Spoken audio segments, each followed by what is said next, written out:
Well, good morning, everyone, and welcome to Bloomberg France Decides, the Chief Executive Officer briefing. I'm Francine Lacqua here in London, and here's what's coming up on today's program.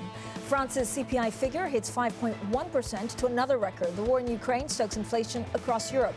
The cost of living becomes a top concern for French voters. Macron feels the heat. The incumbent's lead narrows. His main rivals pledge more radical steps to aid households.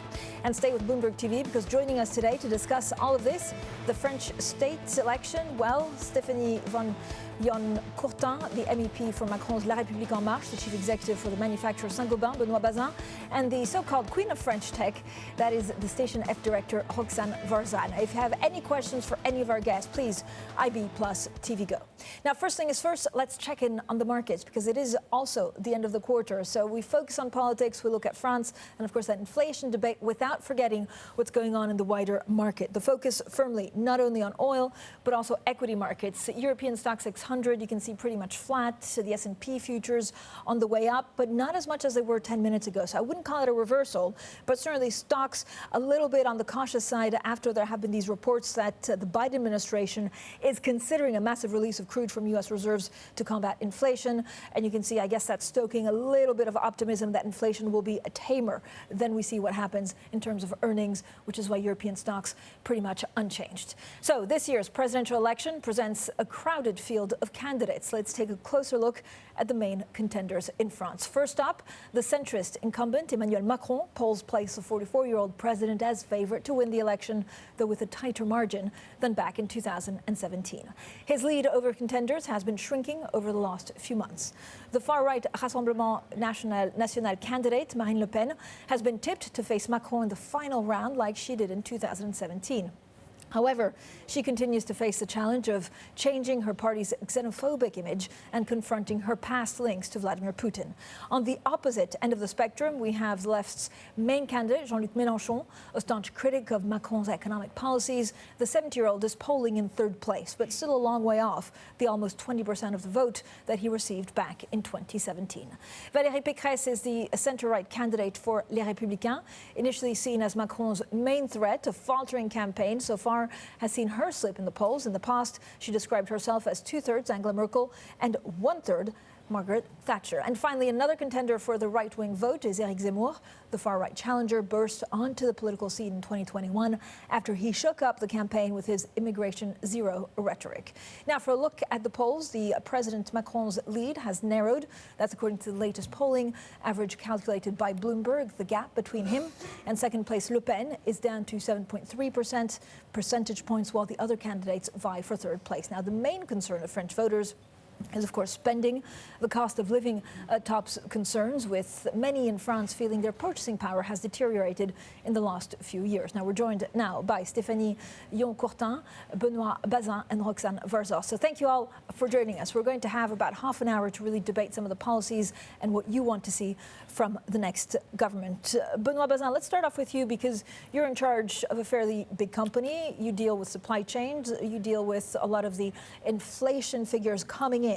What do you need from the next government of France?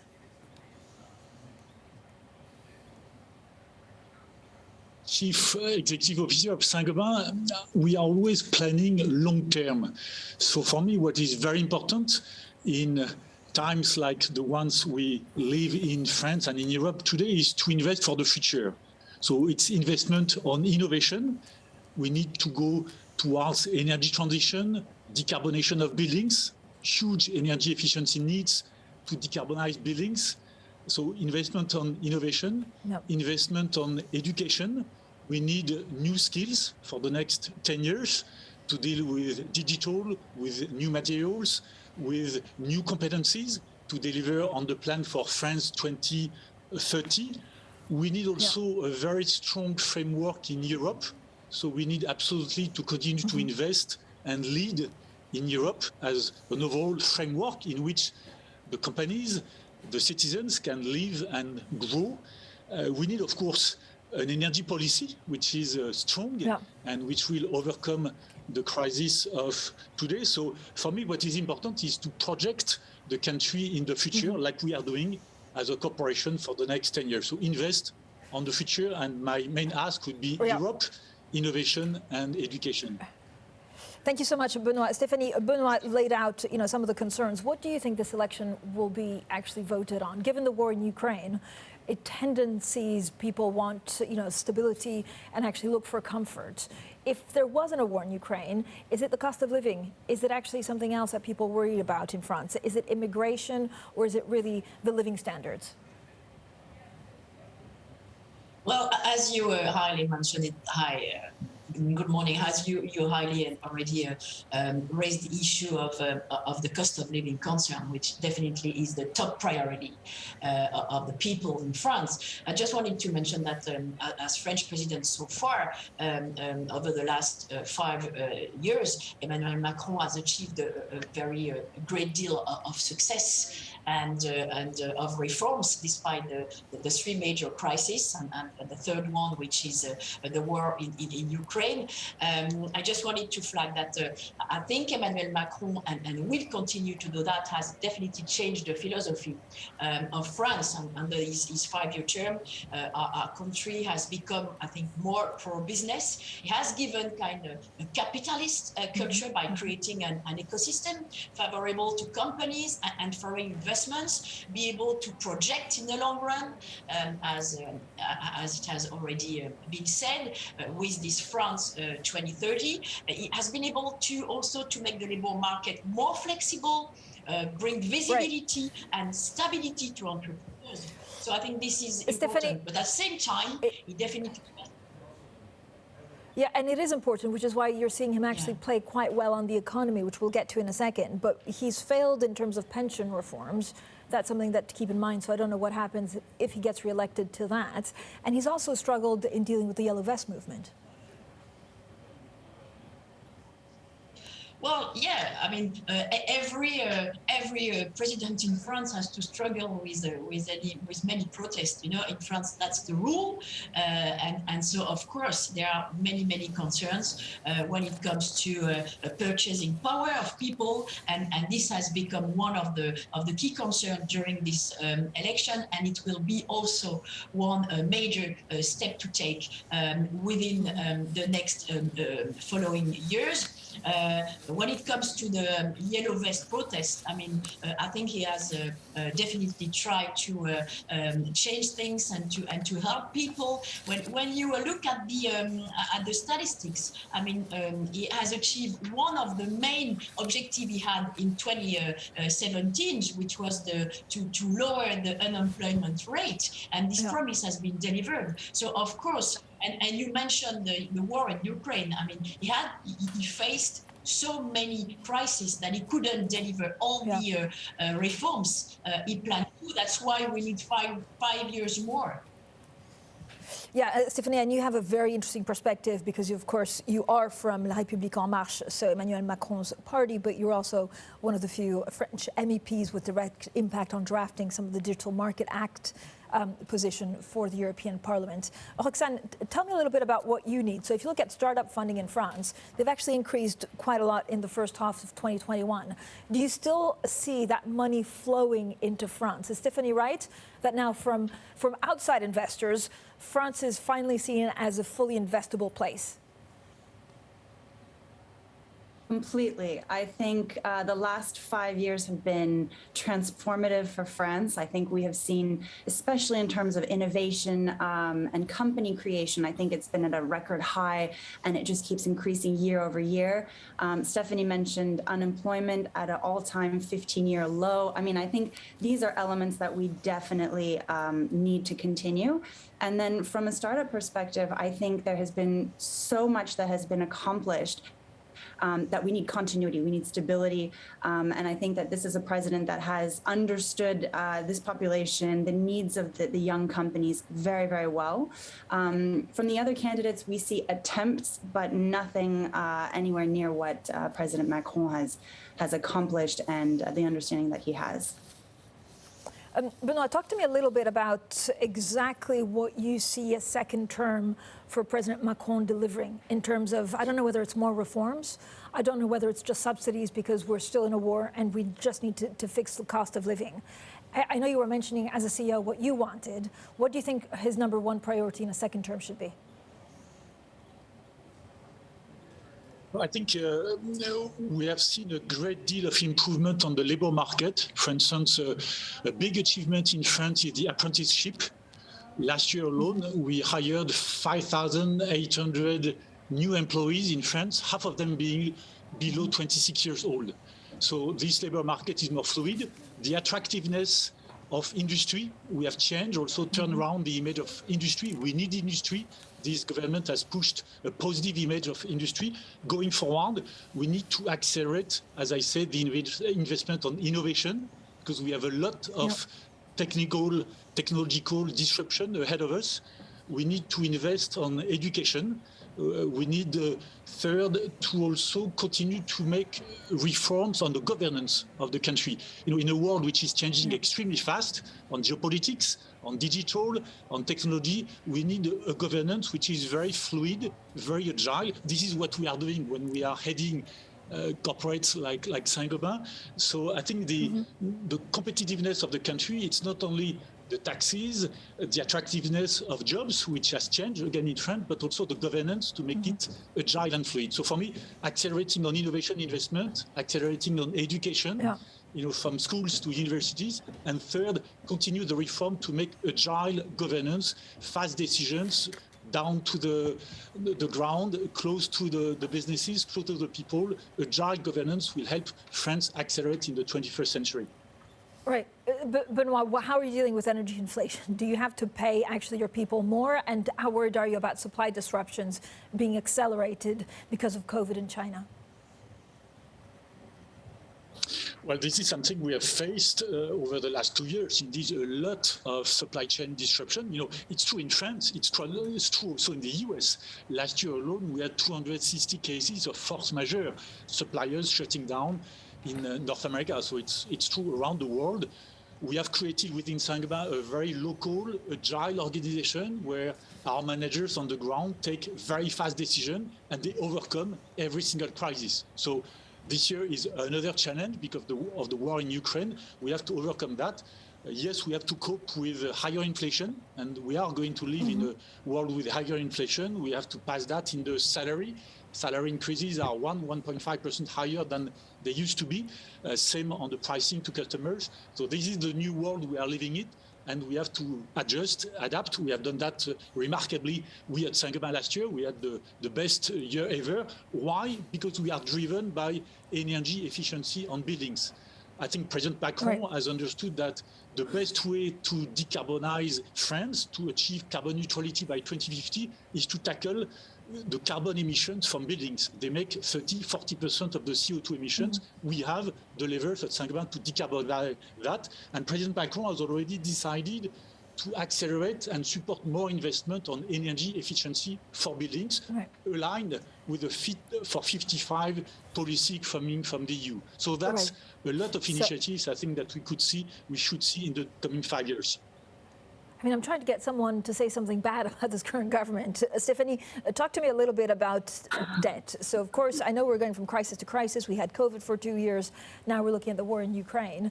Do you worry about debt levels in France? So debt has been rising in all European countries just because of the fiscal nature of what we had to do to support them. At what point should maybe France and other European countries look at austerity?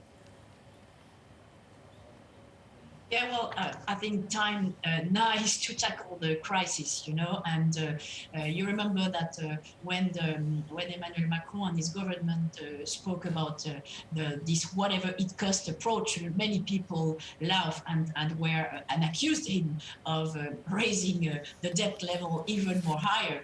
But you may remember that some weeks ago, Paul Krugman, which is the well-known Nobel Prize in economy, just applauded and said this approach was a risk that definitely paid off, and it was really the right choice to keep the economy strong through the challenge of crisis. So I think, yes, there is a risk of debt rise, but I mean, right now, we need to tackle the crisis. I mean, the pandemic is not over, and the war in Ukraine is still ahead of us, in addition to what Benoit said. I mean, the twin transition and fighting against the global warming is not just a catchphrase. There is the concrete outcome which has just been adopted through the carbon border adjustment mechanism regulation by the Council on the 15th of March, and it's a major step. It's definitely a carbon levy, just a major step to step up the decarbonization, as well as to put more equality in our industry. So I think this is key. And talking about the twin transitions, which are, as Roxana and as Benoit said, climate and digital. Even if the war in Ukraine is hiding a lot of news, we've done a major step also on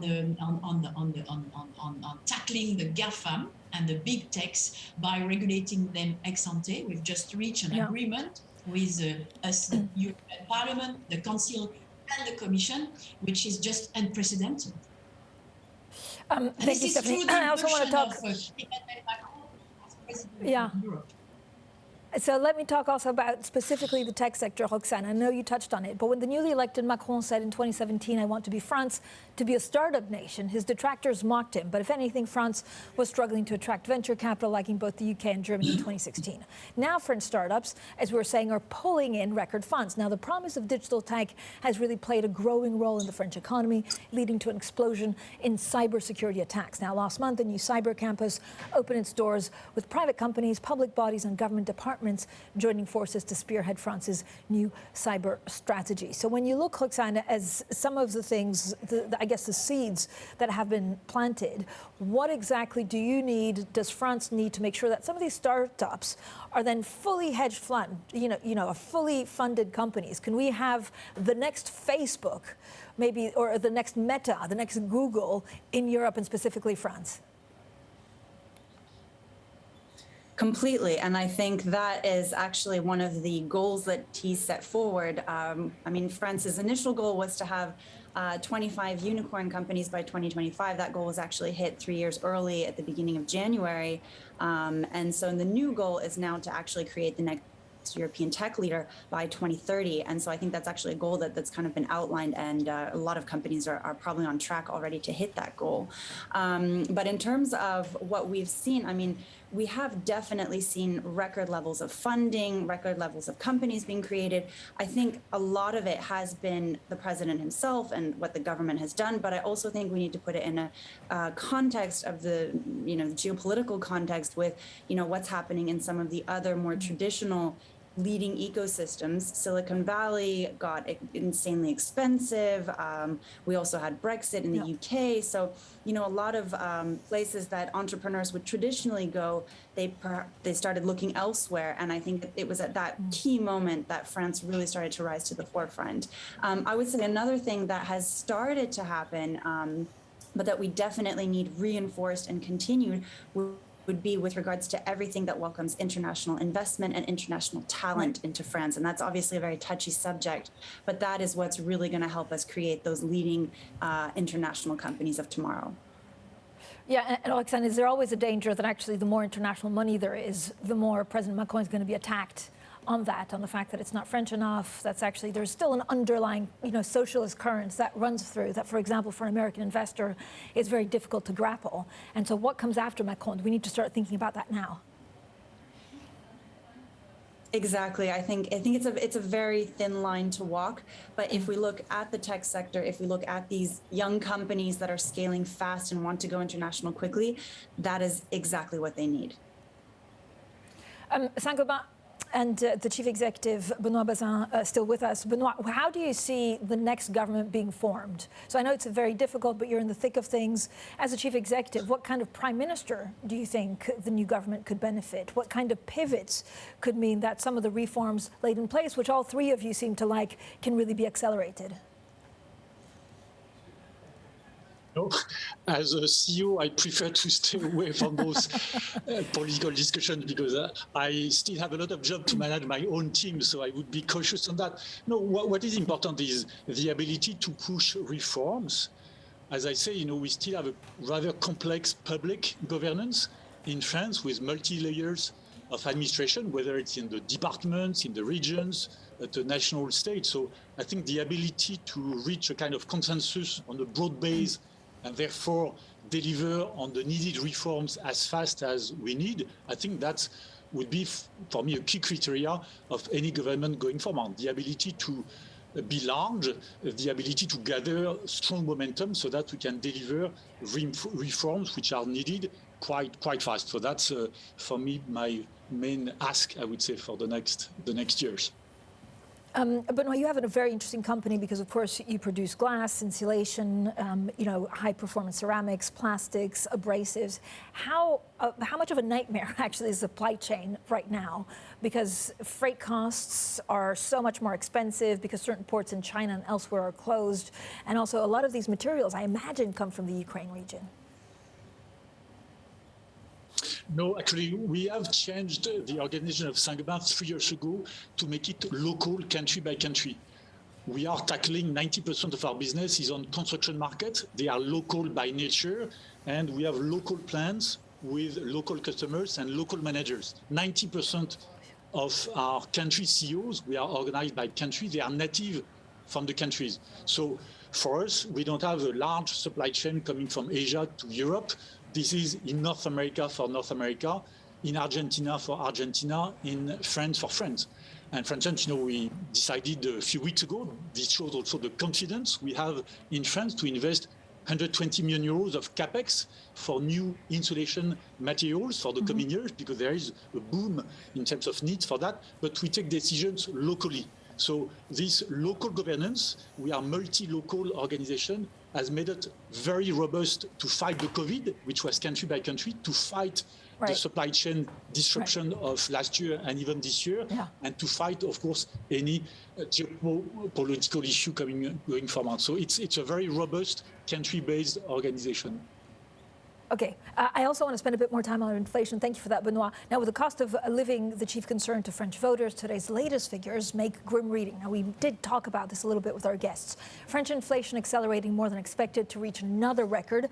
Prices rising 5.1% from a year ago in March, the most since the data series began in 1997. That the outlook actually is not much better. Households' expectations for future price increases have hit the highest level since records began back in 1972. Price struggles have plagued Macron's presidency, with gas taxes actually sparking the prominent and persistent yellow vest protest. So, Stephanie, when you look at some of the challenges in terms of inflation, how do you think a second presidency for Emmanuel Macron, and I don't know whether you would go as far as saying as this is now a given, just looking at the polls and the system in France, will he, be a different president? What kind of team will he surround himself with? And will he be a braver president, or actually is it more difficult? Are we going to see many more reforms in the next 5 years? Yeah, well, I do echo what Roxana and Benoit has just said on the fact that we need to push for more reforms. And as I said previously, the three major crises, the yellow vest, the pandemic, and the war in Ukraine have prevented that. We should welcome the economic rebound following the COVID, and the EU has come back to, I think, a pre-crisis in record time. And France has been leading the pack. I think we should, as you said, be very attentive to the inflation, and inflation levels are, of course, very high. And the impact is magnified by the war in Ukraine provoked by Russia. But of course, and I'm sure that Emmanuel Macron will carry on pushing for reform. There is a strong ability, the strong willingness from the start to do that. And I think the pension reform is one of the major project and initiative we'd like to take as soon as he can, provided he's elected again, he's re-elected. So we only have 3 minutes left, so I'm going to ask each of you actually the same question. Stephanie, if we start off with you, if you look at Macron's biggest dream, which is more European integration, if he gets re-elected, which again, the polls really seem to suggest that is the main possibility, will he manage to get more European countries behind to push for integration? Yeah, well, I think he has already been committed to Europe in a very realistic and pragmatic approach, and he will still carry on building this new model of economic prosperity based on green, digital, and inclusive growth. and he will push for that within Europe and leading this role as a president of Europe for 6 years. Okay, Benoit, in 20 For 6 seconds, do you think he'll manage? Thank you, Stephanie. Benoit? Yes, you know, I was in Poland in the last 2 days. There is a great hope from Poland, from all Europe, to have more Europe in the coming years for peace, for energy policy. So yes, the new president, whoever it is, and Macron has been leading Europe for the last months as head of Europe. We need to lead Europe. This is the future. We need to be confident for innovation, for competencies, and for skills. We are strong in Europe. We need to be proud of that. Thank you. Benoit Bazin, Roxanne Varza, and Stephanie Yon-Courtin. We'll have plenty more, of course, on France Decides shortly. This is Bloomberg.